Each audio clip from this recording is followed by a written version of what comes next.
Hi, everyone. It is Thursday, October 19th, 2023. Welcome to TechTO Quick Takes. I'm your host, Alex Reilly, and here are today's headlines. Vendasta continues to leverage its distribution advantage to raise and grow. Procurify lands 50 million USD to grow AI tools. And we review Hiive's raise in a secondary market, especially during tough times. And to help me weigh in on all of this news, Alex Norman joins me. How are you, Alex? Great. How are you, Alex? I'm good. Thank you. It's Uh, sunny, it's sort of warm, and yeah. it's end of October. What else can I ask for in Canada? So, a few larger headlines we want to get into today. I know you have a lot of takes on just sort of what happened over the last couple weeks. So, thinking we start with the Vendasta headline. So, before you maybe get into more of the details of this news, what is Vendasta for those who don't know what it is they do?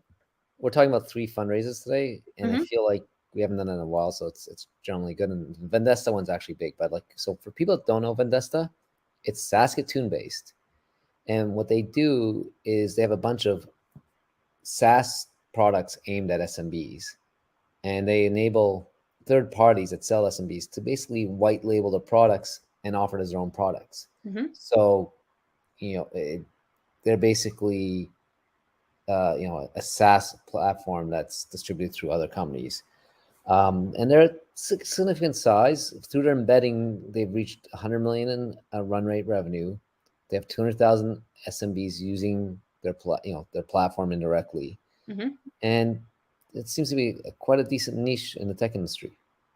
And so I just want to talk about just around this, what stands out to you? Because I know to me, what I found interesting is obviously Saskatoon based. They're not typically associated with, the major tech hubs or in the major tech hub areas. So aside from just maybe location based, what else is really interesting to you about this Yeah, race? maybe I'll just touch a bit on the location to start with. Mhm. Let's call it in the boom in 2021, late 2020. Everyone everywhere is getting founded. Hey, you have a startup? I don't care if you're in Riga or you're in Buenos Aires or small town, Greenland. I don't know if there's a big town Yeah. in Greenland. But one of the stories we're hearing as the capital has gone more scarce is that it's starting to concentrate in the tech hubs again. Hmm. It's going back to the Bay Area, New York, to some lesser extent Toronto. So seeing a large financing in Saskatoon is definitely against trend and says something about the quality of this company. So that's the first thing. Hmm. Second thing, let's talk about the actual financing. It was a $20 million round, and as part of this round, they converted 52.5 million into debenture. So let's talk about that debenture. Um, to me, the nature of it's unclear. So there's two types of ways you get. There's two things this could relate to, and it wasn't clear to us which one. Hmm. Maybe in the past round, they had lots of announcements. Maybe some of that wasn't selling what they call preferred shares. They sold a convertible. Usually that's referred to convertible, not debenture, and those typically convert. But sometimes you raise 50 million, and then you get an option to get debt financing. So if it was a convertible that converted, that's pretty par for course. There's usually some metrics. Say if you raise it such valuation, we're going to convert. If it was debt and Hmm. that converted, that's kind of unusual. Usually, you see in company restructurings to change debt into equity is a way to deleverage a business because it has to. So that's like part of the Clearco story a couple of weeks ago. Right. Um, if it was converting traditional debt into equity, it's extremely beneficial to Vendasta as it Hmm. does deleverage the balance sheet and allows them to continue growth via acquisitions, because you can only have so much debt on the balance sheet before people say, hey, we're not going to lend any more to you. And if you have the ability to take debt, it's a much more it's a cost-effective way to basically continue to grow via acquisition, which this company has done. And I think the last thing is the lead of this round is pretty interesting. It's a fund called Foundry, based out of Colorado, quite famous, and they led around. What's interesting, they built a relation with Vendasta over the Hmm. last couple of years because Vendasta acquired two of Foundry's portfolio companies. So they felt, I guess, they saw how the acquisitions played out. They knew the management team and let them be in a position to, lead around. Right. And in terms of Vendasta's business model and maybe what stands out to you or what is unique about it, why do you think that's interesting and perhaps worked well for them in this case? So, we talked about how they let other companies embed their products Mhm. and sell and share revenue. Um, what we've seen a lot over the last decade is direct to other businesses, SaaS business scale and grow, and it's not usual to distribute through partnerships or exclusively through partnerships. Why Vanessa seems to pick the right sub vertical to do this. So SMBs are, that small, medium-sized businesses are tough SaaS business to grow. Why? Because SaaS companies churn much more than an enterprise company. They're more price sensitive. They may go out of business. The owners may change much more often, like than McDonald's or Yeah. IBM. Mhm. They're also relative to the revenue they generate. They actually cost quite a bit to acquire. So you look at the economics of SMB SaaS, they're usually hard to scale, not great. So what Vendasta seems to have done here is create a win-win-win. They spend all the money creating a product, and for each additional sale, it's high gross margins. So what they've done is they embed with people with relationships, Mhm. sell these products. So that their customers is selling this wins too because they've already got that customer and they get more revenue. So both Vendesta and their distribution partner increase the value per customer, Yeah. and then the SMB gets an offering that they wouldn't have previously. So they've taken an industry or part of the industry that's known for having hard to serve, not great unit economics, and made a way that there's good unit economics, which probably pays out for SMBs to get better products. Right. I mean, you've also mentioned it's like a win-win-win. Like clearly the strategy is working. So is there anything else that a founder or someone listening could learn just from their strategy? Well, I think they've positioned themselves uniquely in the market where they're getting $500 in revenue per SMB, which is quite Mhm. good. But more important, is they have a distribution channel, so it will allow them, and they've shown that they can plug products in and then distribute it. So I think they're uniquely positioned with a clean cap table, a proven distribution and acquisition model to go acquire a lot of other SMB focused SaaS Mhm. businesses. So a lot of SMB SaaS businesses build a great business, but they're proving it just scaling up is hard. So there's a value in buying a product and plugging into this distribution so they can continue going that. So I think they've really well positioned themselves to continue to grow. And just lastly, is there any other final takeaways or just useful tidbits for anyone that's listening from this? You know, I think one thing they're executing it's something we said we thought would happen. If you go back to our podcast a year ago, we said, "Hey, Mhm. as a market finds harder to finance, companies that are scaled a bit, have distribution, have a clean cap table, will find it very profitable to grow inorganically by acquiring companies." So they've reached sort of like they've got economies of scale, clean balance sheet. I think you know hard to do as a founder, but if you can think about that, you can position yourself to grow via acquisition and keep them growing faster without in inorganic ways. So I think that's really great thing to see. For raising unit economics, scalability, and growth are now equally important to scaling startups as opposed to just growth. I think this the fact that Vendasta could continue to raise um, shows that it's not just based on growth, but it's based upon basically can you prove that you can scale, but scale Right. properly. And I think I look at a company like this, my assumptions are default alive because the scale enables them to continue to actually be cash flow positive. Yeah. And I think we've talked about that a lot just in terms of like next moves for a lot of businesses is the art of being able to scale, just in terms of, yeah, being able to thrive and survive, I guess, essentially, especially in this market. So, to on the note of growth, our next headline is about Procurify. They landed 50 million US dollars to continue to grow AI tools, just high level the news there. So, what else can you share about this raise for us? Well, high level, they're Vancouver based. Mhm. 50 million USD was led by Ten Coves Capital, who's done quite a few investments in Canada and participation from Export Development Canada. It's interesting. Probably in the newsletter today, we didn't talk a bit about that, but Export Development Canada, we're seeing a name pop up a lot in growth stage rounds. I think it's a Mhm. reflection that there's always space to get more investors in the round right now, and Mhm. that EDC has taken, you know, has a fund that's really focused on helping push export. They're trying to ensure that we can get scale companies that are exporting our software. So it's interesting to see them continue to be active.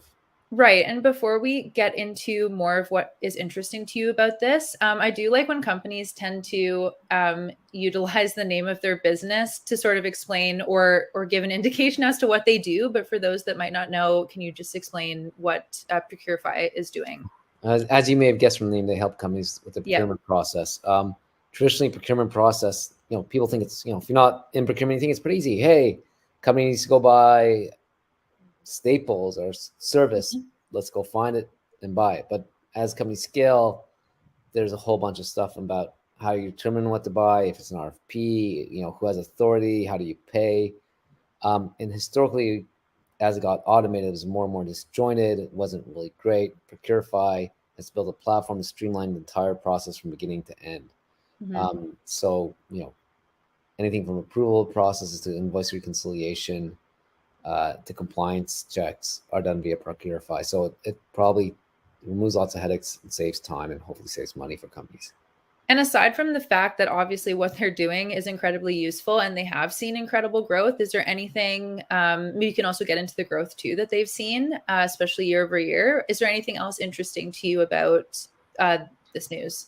So first of all, let's look at Procurify. They're, I think, 8 years old. They're a company that, I think we featured before, but they've never been one of those buzz companies with a huge round, and they continue to grow steadily, and as this round shows. And they're now at 700 plus clients.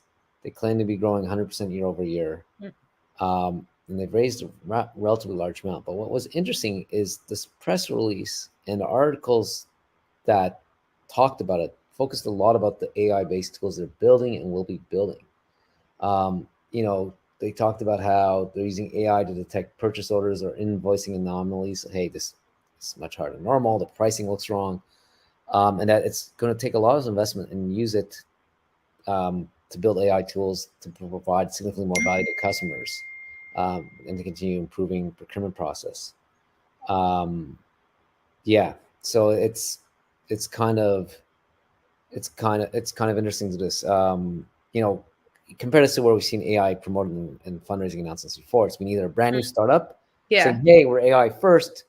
This is what's exciting. Why we can exist," or it's been like large AI scale companies like OpenAI or Cohere that are building infrastructure. We haven't seen many companies raise, let's call this a B round or C round, and talk about AI in their press release. So it's either, I think AI was needed for them to, as part of the story, to raise a round, or they're Right. using, or they're strategically find that customers are putting AI, are AI curious, and by Mhm. featuring in their news about the round, the AI, they might be hoping to get some more inbound demand. So it's just interesting to see the emphasis on it. I haven't seen this before around the size. Right. And that's an interesting point you made because I was going to ask if the AI portion of it just played like a large part in obviously what we're seeing, especially because that side of our business is booming, especially related to AI. So, just aside from maybe the fact that we have seen a lot of AI related news, especially around startups and businesses, and thinking that we might have moved out of that cycle of hearing about that, is there anything you want to highlight, or do you agree or disagree, or just any big takeaways just before we Also, move so on? let's talk about the AI. Like I think the Mhm. fundraising cycle feels like it's past the hype cycle. Like Yeah. like I think we are at peak AI fundraising announcements. We'll still Yeah. see them, but they'll be more muted and not as crazy, I Yeah. think. Um, you know, I think in the long run, AI is like mobile. In 2010, everyone was a mobile first company. Now no one talks about, hey, we're mobile or we're available on on the Apple. Yeah. It's a Yep. non-event. I think AI will get there. What I think we're seeing here is from an investment in tech ecosystem, we're like, okay, AI is just another tool. I think there's lots of what I call customers that are excited to hear about AI, that they're getting rewarded for bringing AI strategy to the company. And I think we're not near the peak there yet, or if we are, it's going to be here for a while more. We'll see more companies position themselves uniquely by using AI. And so I think Mhm. which is interesting here is being really driven by enterprises to a certain extent. The other story here, which I think is a more exciting one to me, is I think Procurify, sort of like Vendasta, is a return to roots of where tech goes Okay. and what I think is going to be important for the fundraising now. It's like I think there's always, like, in any market there's going to be buzzing companies, but then you have go back to PayPal or eBay or Amazon early days. They grow super fast, and that's what everyone wants to invest in. There's a Yeah. whole big chunk of this ecosystem is built by companies that show, what they call the double, double, triple, triple. Like, hey, get to 1 million, then 2 million, then 4 million, then 12 million, and get to 100, 200 million. Again, no clue what Procurify's revenue is, but that steady, non-buzzworthy growth is how you build big companies. And we sort of lost, the focus on that over the boom. And I think we're going to see, as we get back to a normal venture market, a lot more companies like this just continue to steadily grow and build massive companies. Right. And just lastly, just another obviously raise that we want to talk about is so Hiive, and also raising for its secondary market. And as we know, tough, unpredictable times. So just high level, what is the news there that you can share? So first of all, Vancouver-based Hiive Mm-hmm. announced they did raised 4.2 million USD, Mm-hmm. and so they explicitly said a 77 million post valuation. Um, for people that don't know what Hive does, is they offer a market to buy shares in private companies, not from the company directly, but from other investors. Right. And maybe this can also just be your personal opinion, but also just from a VC or an investor perspective, why is this really interesting to you? Well, there's a couple of reasons. One is this is a market many startups have tried to crack before. Yeah. Equities and there's a couple others that's their whole purpose of existing. We're a secondary market for private companies. Then there's others that have tried to tuck it in, like Carta. I think at one point announcement, and AngelList had an announcement saying we're facilitating a second market. Um, Equities and a couple of other competitors are around. They've scaled a bit. One couple being acquired. Carta and Angel, but none of them have broken out to be massive successes like household names. And Carta and AngelList, I'd say, continue. My guess is continue to do secondaries, but it's not like their primary revenue driver. So Mm-hmm. there's a market that's been. This is something that's been tempted quite a few times before, and when you see these type of successes, it's not easy to get any financing because investors get kind of skeptical. The second thing is timing of the market. When you think about late, what do people want to buy secondary markets? And they don't want to buy, they're not going to go buy a company that just raised a seed. They want to buy, people want exposure to a Series C or Series D company that's sort of a household name. Like everyone, like you talked to, said, oh, I love to buy SpaceX or I love to buy Airtable. But that's the part of the market that's still suffering the most.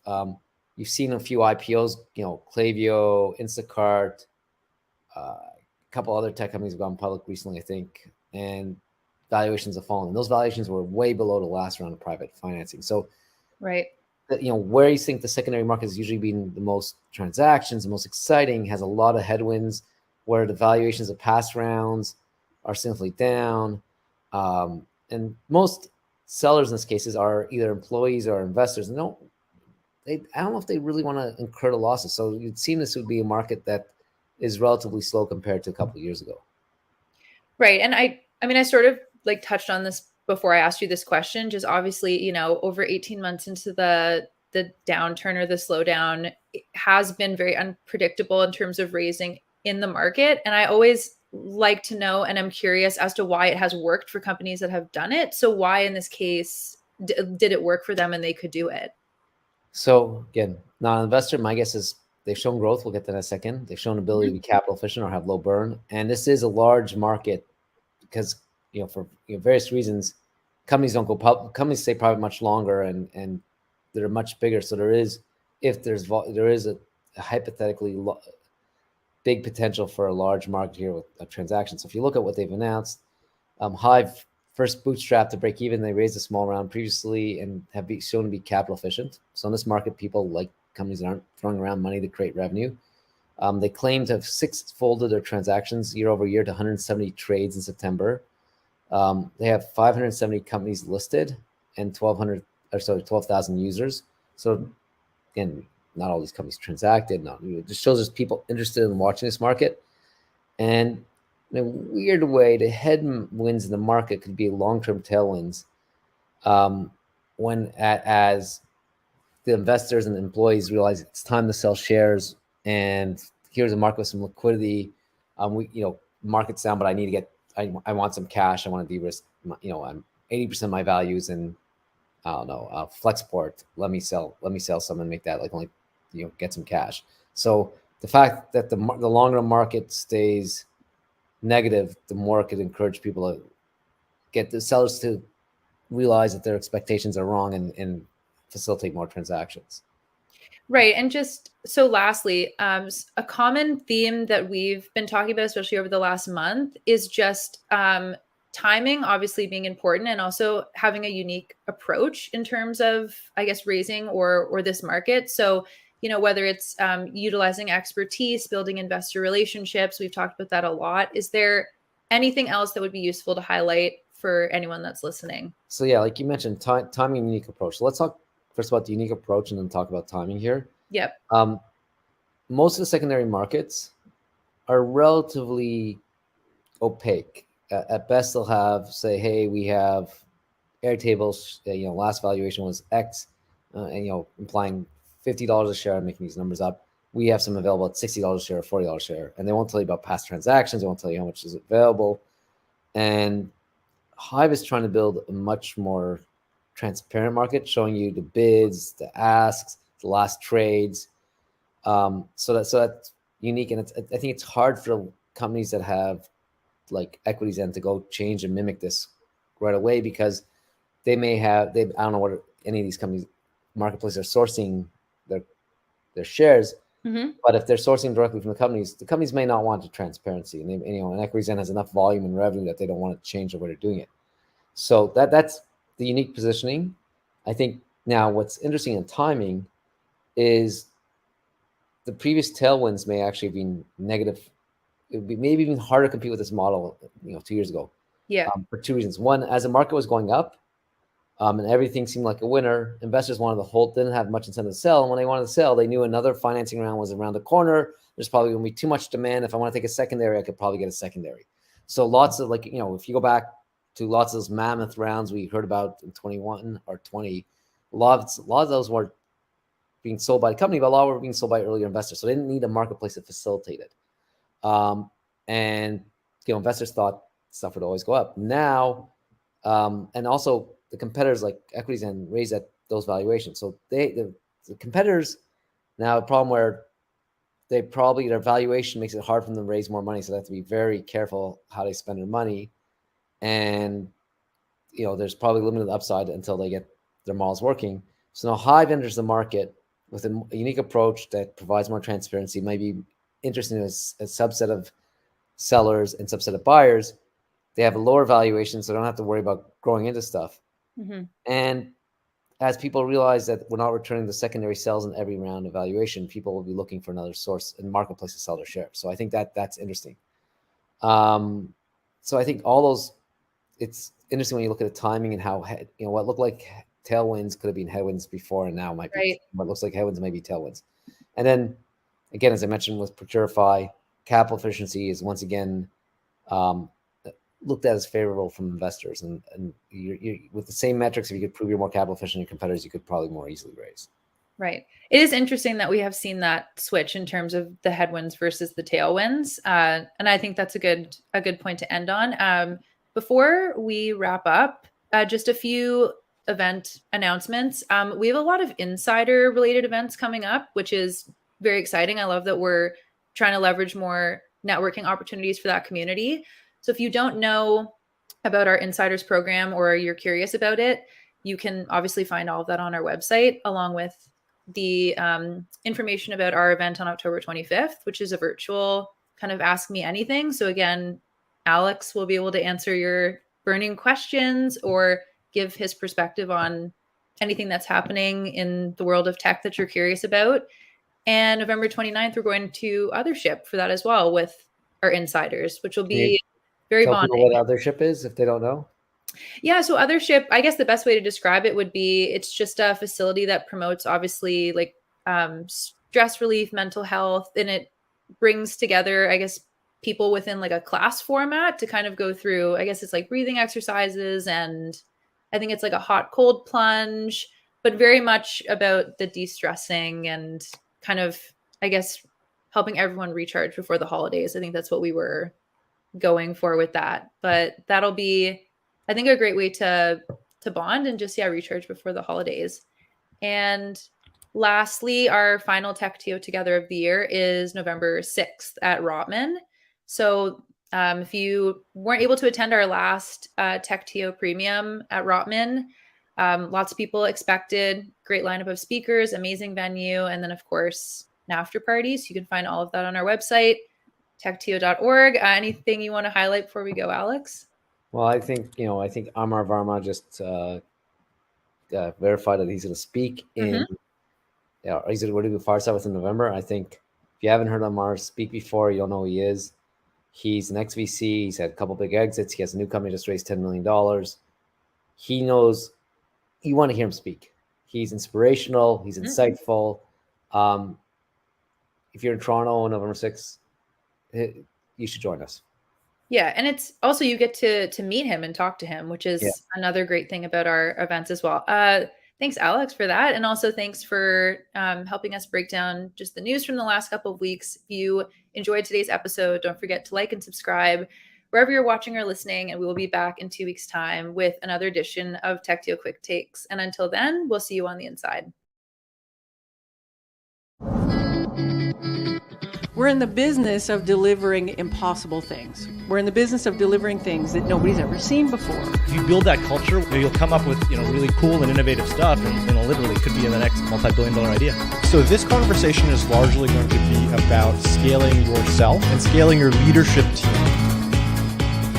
I want to talk about one of the biggest struggles that I think a lot of startups face early on, which is building initial traction.